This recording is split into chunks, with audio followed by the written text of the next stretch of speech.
Hi everybody, hope you're all okay. It's time for another story and I've picked one of my real favourites today. The dinosaur that pooped a planet. You can't go wrong with one of these stories. I hope you enjoy it as much as I do. So, Danny and Dinosaur like to have fun. Some days they had lots, some days they had none.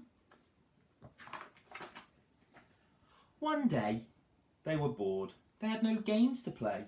Danny said, "Dinosaur, what should we do today? We could mow the lawn, we could tidy the place, we could do our chores, or we could go to space." "But you mustn't forget to have lunch," said their mummy. "You cannot have fun without food for your tummy." So they packed a packed lunch for the Science Museum, where rockets were kept if you wanted to see them. There were hundreds of rockets and spaceship surprises, tall ones and small ones of all shapes and sizes, and one that was ready to launch with a door big enough for a boy and his pet dinosaur. They ignored all the warnings. They couldn't care less. They pressed all the things they shouldn't have pressed. T-5, 4, 3, 2, 1, ignition! They started their intergalactic space mission. They flew higher than houses and buildings and cranes, much higher than birds, even higher than planes. "We're in space!" Danny yelled as they floated around, but the dinosaur's tum made a rumbling sound. "Is it time to have lunch?" Danny looked at his watch. Then he looked all around for the dino's lunchbox. Danny started to worry, then started to panic. They'd left their packed lunches back home on their planet. So with no food on board, not the smallest of crumbs, a disastrous dinosaur feast had begun. It gobbled up gadgets and gizmos galore. Nothing was safe from the space dinosaur. Robots and ray guns and blinking red blinkers, eating things thought up by NASA's great thinkers. The hyperdrive gamma reactor machine was swallowed along with the space tractor beam. It chewed and it chomped on the spaceship controls. The rocket was dotted with dino tooth holes. Inside it was bare. The spaceship was empty. Outside there were more things to eat. There were plenty. It broke down the door with a cool ninja chop. Out in the space, dinosaurs are much harder to stop. It chomped on the moon like a big chunk of cheese, then shoved even more in its mouth with a squeeze. It munched on the Martians from Mars and their cats. Their cats are like ours, but their cats wear cool hats.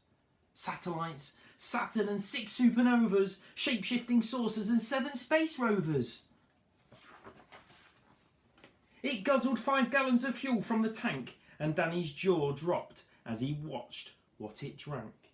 With a crunch and a crack and a nom nom nom nom, in one dino gulp, their rocket was gone. Now nothing was left. All Danny could see was a fat dinosaur where the rocket should be, and so they were stranded with no way back home. Just Danny and Dino in space, all alone. Now Danny was crying.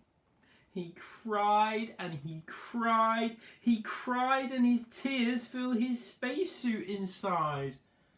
Unless they were going to stay there forever, the dinosaur needed to do something clever. With the feeling of guilt deep down in its gut, its brain brewed a plan involving its butt. It knew there was only one thing it could do. To get them back home, it needed to poo!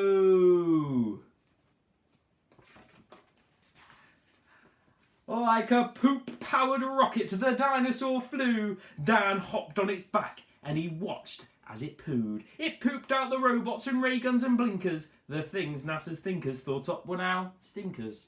It pooped out the moon, it pooped out the stars, it pooped the space rovers and Martians from Mars. When Danny looked back, he could see a poop trail from far out in space to the dinosaur's tail. They headed for Earth and they started to orbit. It pooped on the clouds, but the clouds just absorbed it. They flew past the buildings and streets of their town, leaving the houses all smelly and brown, and finally landed back down on the ground. Hooray! Danny cried. We are home, safe and sound. They looked to the sky, and the things that were pooed had formed a poop planet right next to the moon. And so Danny promised to listen to Mummy, because fun is not fun without food for your tummy. And just when you thought all the pooping was done, a Mars cat plopped out of the dinosaur's bum. So I really hope you enjoyed it as much as I did. As you could tell, hopefully I enjoyed that too, you can tell. So that was The Dinosaur That Pooped a Planet by Tom Fletcher and Dougie Poynter. And I really look forward to seeing you again for another story really soon. Bye!